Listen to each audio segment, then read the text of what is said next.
سوچئے، ہماری دنیا جو اب کلائمیٹ ایمرجنسی کے دور سے گزر رہی ہے، جہاں گلیشیئرز میلٹ ہو رہے ہیں، سی لیولز تیزی سے بڑھ رہے ہیں اور extreme weather events, floods, ڈراؤٹس، cloud burst صرف ہیڈ لائنز نہیں بلکہ روزمرہ کی ہارش ریالٹیز بن چکے ہیں۔ اور ان گلوبل کرائسس کے بیچ میں ایک ملک ہے پاکستان، جس کا کنٹریبیوشن گلوبل ایمیشنز میں 1% سے بھی کم ہے، لیکن ہر سال سب سے زیادہ نقصان اٹھانے والا کنٹری بن چکا ہے۔ Welcome to COP30. In November 2025, in Belém, Brazil, global leaders will gather to decide how we will meet or miss our climate targets. But for places like Pakistan, this is not just about targets, it is about justice. یہ ایک historic opportunity ہے اپنی کہانی دنیا کے سامنے رکھنے کی، ان انجسٹسز کو ہائی لائٹ کرنے کی جو اب ٹالریٹ نہیں کیے جا سکتے۔ یہ صرف ایک سٹوری نہیں، یہ پاکستان اور دنیا کے لیے ایک پیوٹل مومنٹ ہے، کیونکہ کلائمیٹ چینج صرف نمبرز کا مسئلہ نہیں بلکہ انسانی زندگی، رائٹس اور سروائیول کا مسئلہ ہے۔ COP کا مطلب ہے کانفرنس آف پارٹیز، ایک اینول UN کلائمیٹ سمٹ جہاں دنیا کے لیڈرز ملتے ہیں تاکہ پلانٹ بچایا جا سکے۔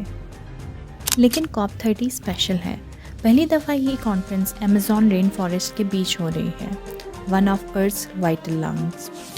وی are in a decisive decade, یہ ڈیکیڈ ڈیسائیڈ کرے گا کہ ہم 1.5 ڈگری سیلسیس کے اندر رہتے ہیں یا گلوبل وارمنگ 2 ڈگری سیلسیس سے بھی اوپر چلی جائے گی۔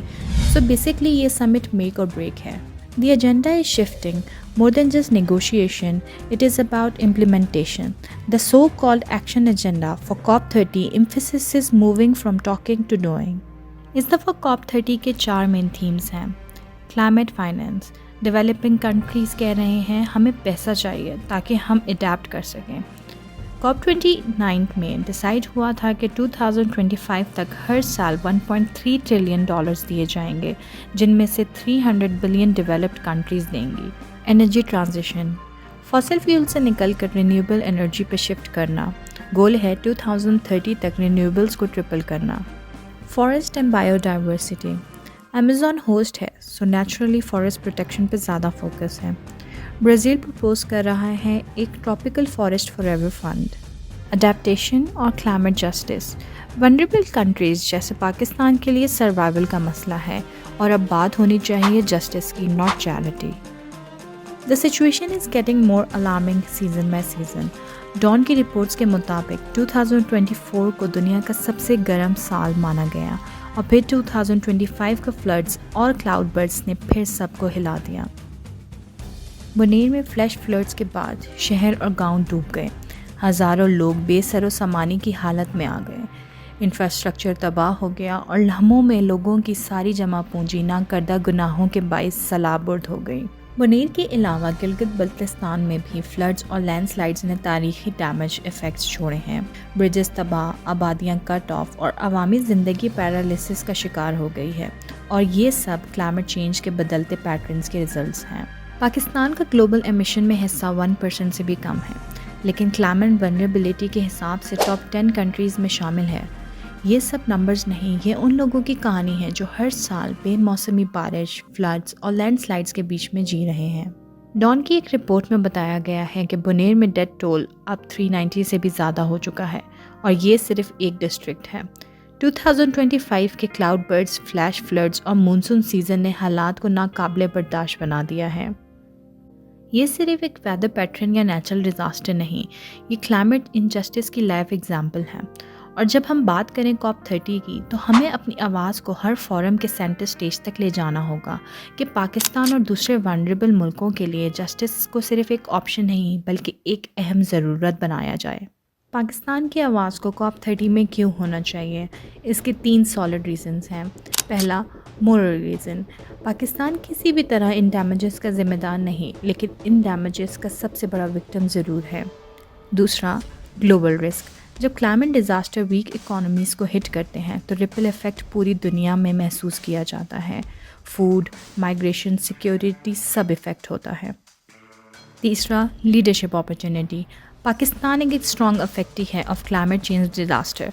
فائنانس، اڈیپشن اور لاس اینڈ ڈیمیج فنڈ کے کیس کو پاکستان بخوبی لیڈ کر سکتا ہے، اور اپنی ایمرجنٹ ڈپلومیٹک امیج کی وجہ سے ہر فورم پہ کیس کو کامیابی سے فائٹ بھی کر سکتا ہے۔ اگر دنیا نے اس آواز کو اگنور کیا تو یہ صرف پولیٹیکل فیلئر نہیں، مورل فیلئر بھی ہوگا۔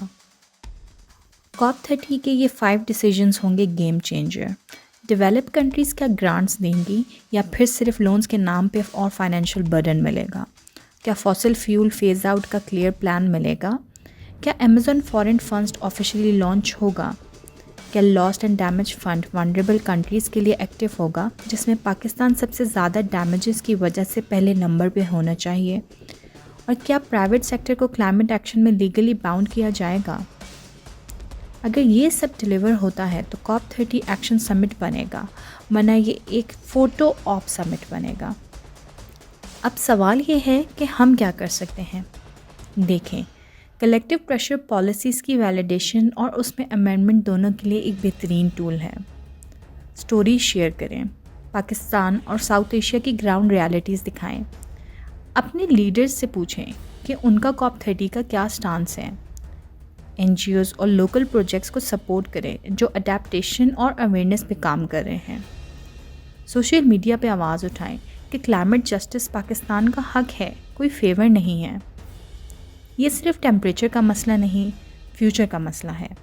بیلہم میں ہونے والی یہ کانفرنس ڈیسائیڈ کرے گی کہ دنیا کلائمیٹ جسٹس کرتی ہے اور سروائیول کے پلانس بناتی ہے یا پھر ایک اور فوٹو سیشن اور بس۔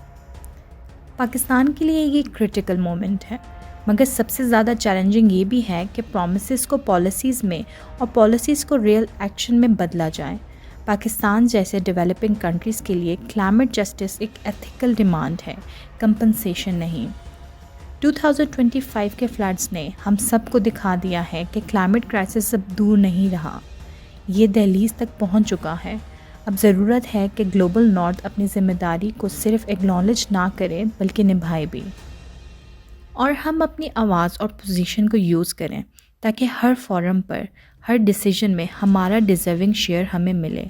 COP30 نے ایک نئی امید دی ہے، لیکن اصل ٹیسٹ اب شروع ہوتا ہے، کیونکہ اگر پلانٹ سب کا ہے تو شیئر بھی سب کے لیے برابر کا ہونا چاہیے۔